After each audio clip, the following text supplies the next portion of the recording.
Hello, chess friends. First of all, happy Diwali to all of you. And today, in as Diwali special, we are going to look at three Fritz Giegold problems, three of his beautiful compositions. So, without any further ado, let's get started. It's white to play in this position and checkmate in three moves. Now, this is kind of very complicated to solve because of one particular move, as we'll see. So if you want, you can always pause the video. You should definitely to give it a try.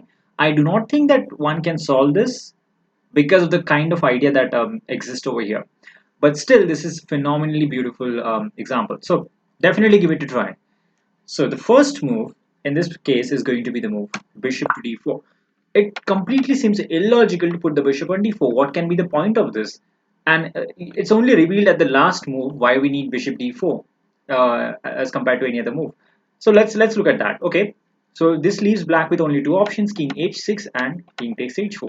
Let's look at the boring one, king h6, not as attractive as the other one.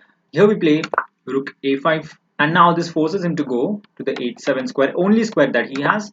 And now there is a beautiful checkmate with rook takes h5. We can see there is four-piece coordination.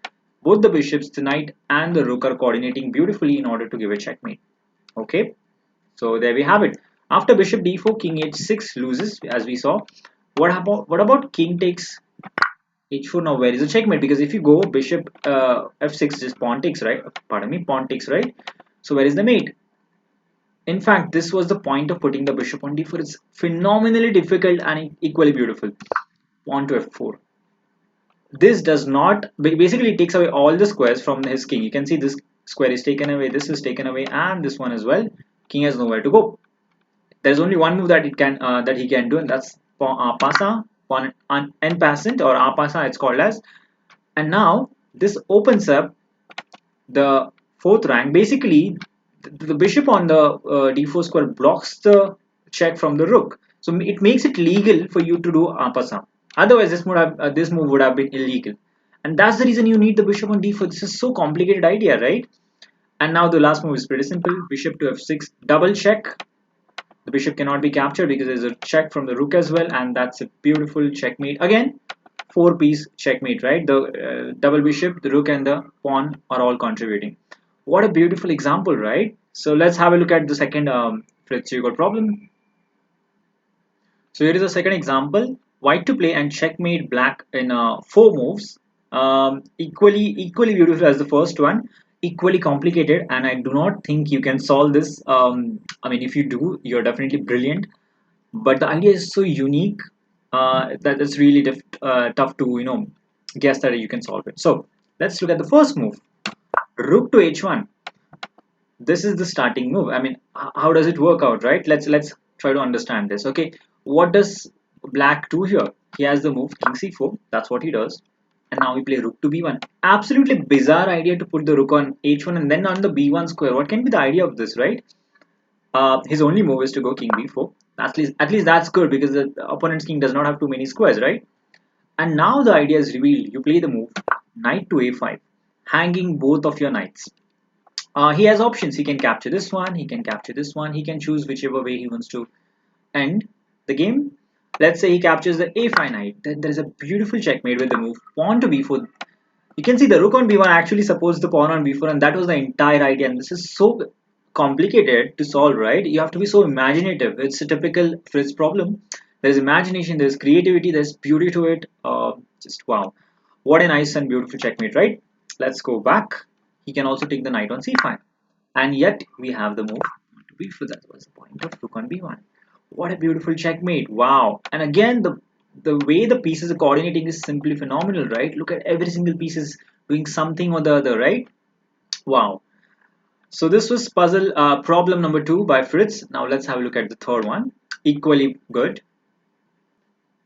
So here's the third one. It's white to play and checkmate in four moves. Sometimes I look at Giegold problems and I feel like his problems are not chess. It's like magic. There's some sort of a wizardry, sorcery in it. That's how it feels. Let's have a look at this example. The first move, if you want, you can pause the video, by the way. It's white to play mating 4. Always take the time to figure it out yourself. It's always a great experience. But I'm just going to go right ahead and show you the move. And the first move is so bizarre. Again, b8 equals to rook. Why do we promote to a rook? Why specifically to a rook only? Okay, so let's understand. Most of his pieces are stuck. You can see the rook is pinned over here. It can't move. The king can't go here because of the knight. This pawn is stuck. This is stuck. The only things that he can do is push this bishop's pawns, and that's what he does. He plays the move f5, attacking our bishop. Now we play the move bishop to a8. What can be the point of playing bishop a8, right? Why a8 square? And he has only one single move here. That's to go f6. And this is where the point of this move is revealed. Now we play the move rook to b7, unpinning the king on the diagonal. I mean, unpinning the rook over here, and it's no longer a pin, which means we are giving him freedom, right? There's only one thing that he can do now, that he can move his rook. If this was a queen, the queen would actually keep pinning the rook, and this would have been a stalemate, right? And that's why we need the rook. So rook beautifully unpins it. What can be the point? Well, whatever he does after this, he's lost in one move. Like, let me just show you an example. Rook g1 check. He throws a check. Well, we answer that with a check of our own. We play the move rook to b1, pinning his rook, and a discovered check from the bishop over here, and that's just a mate. Beautiful, right? All right, let's go back. What else can he do? He has several other squares, right? I mean, any other squares like this, all the squares. We have rook b1 as a checkmate, or rook into g7, or rook b1. This is like, for example, if he goes rook over here, um, trying to somehow block the check, but here also we can simply play rook into g7, and that's also a mate, right? So completely winning against most of the replies. Even just captures here, there's rook b1. Rook b1, double check always wins in this case. What a beautiful example, right? And so difficult to look at this and figure out why we promote to a under promote to a rook and then put the rook on bishop on a8. Of course, once you see it, then the logic becomes very clear. But before that, if you're just given this randomly this problem to solve, I do not think it's possible unless you're extremely creative. Then you definitely can solve this. So what a beautiful example, right? So these were the three chess compositions I wanted to show you as Diwali special.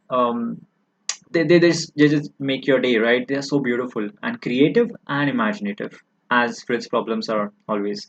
That's why this guy is the most loved chess composer of all time. So thank you for watching, and see you until next time.